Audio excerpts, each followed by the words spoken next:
welcome to The Acorn, the podcast that drops a little bit of psychoeducation so you can gain a better understanding of the therapy world and yourself. So without further ado, let's jump into our episode.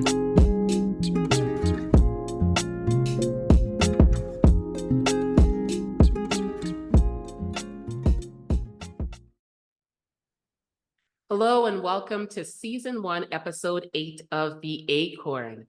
Today we have with us psychotherapist Michael Fischhoff, and we will be talking about suicide ideation. Say hey, Mike.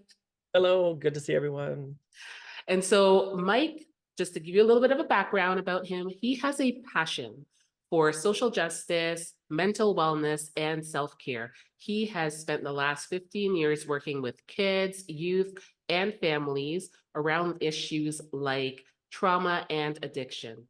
He has also co-founded a great organization called Fight for Freedom, where him and his team, they work together with individuals impacted by the sex industry and sex trafficking. And so he is a very busy man, also a father and a husband. He is so busy, right? But we are grateful for his giftings. So thank you, Michael, for being here. Thanks so much. It's great to be here. Awesome. Okay, so when we think about suicide ideation, the first thing that I think about is feelings of hopelessness.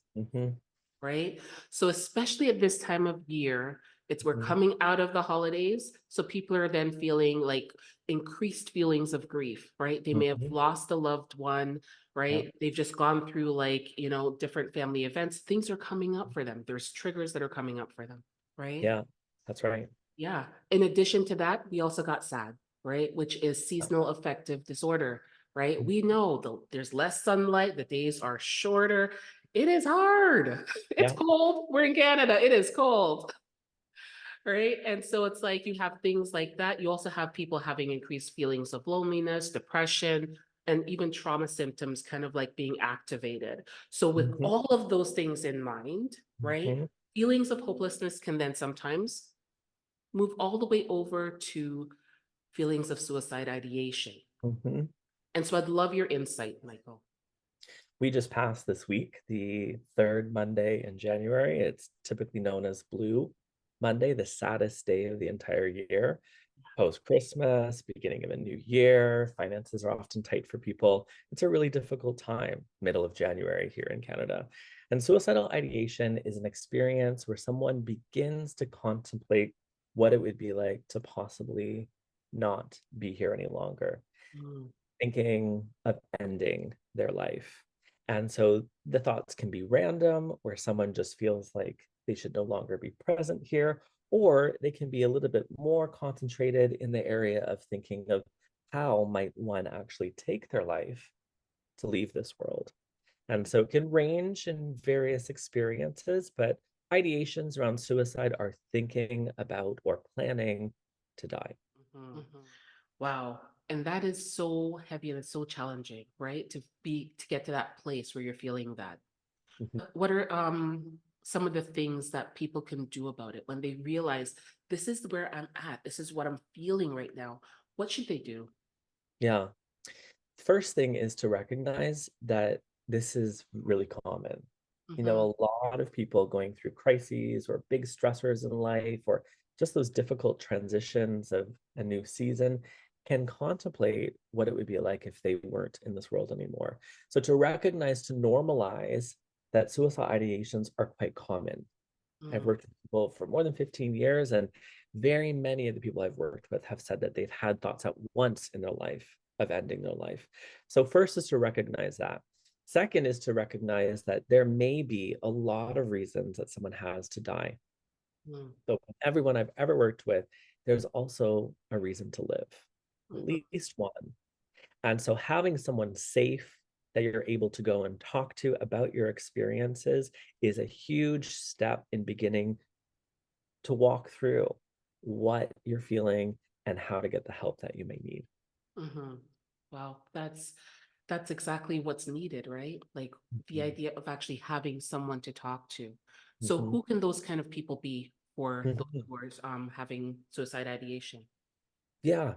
So the training would say that anyone can be a safe person, a family member, a friend, a coworker, but it's also really good to be connected to a professional who can also offer some additional support. So whether that's a social worker, psychotherapist like us, a psychiatrist, a medical doctor, psychologist, there's a lot of supports out there for someone to go and to kind of reach out and get some help in these crisis moments.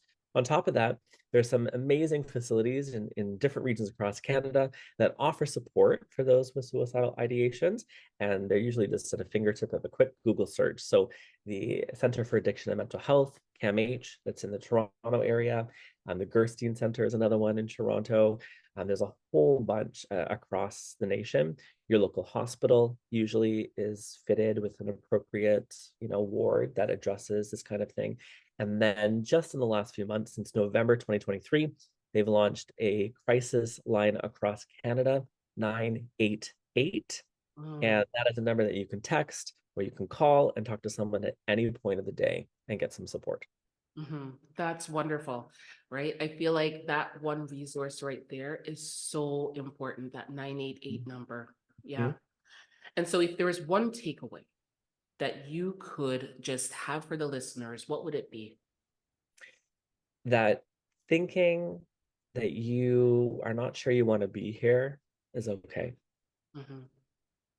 Reach out to somebody, talk about it, and recognize that yes, there may be some reasons to want to die, but there are likely also some reasons to live.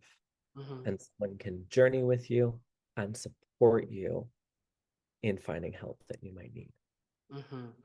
That's great advice. Thank you for that takeaway. And thank you for No the problem. resources. That was wonderful.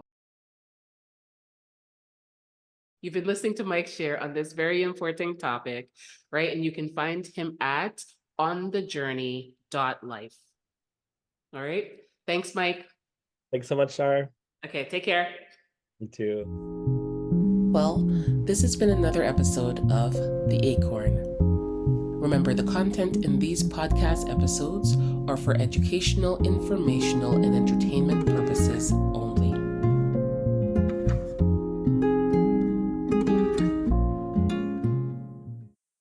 Disclaimer. Anything said in this podcast should not be considered as treatment, professional consultation, advice, clinical instruction or assessment, or any other mental health replacement. Listening to this podcast does not create a therapist-client relationship between you and the podcast host. Always seek the advice of your own mental health provider regarding any questions or concerns you may have about your mental health needs.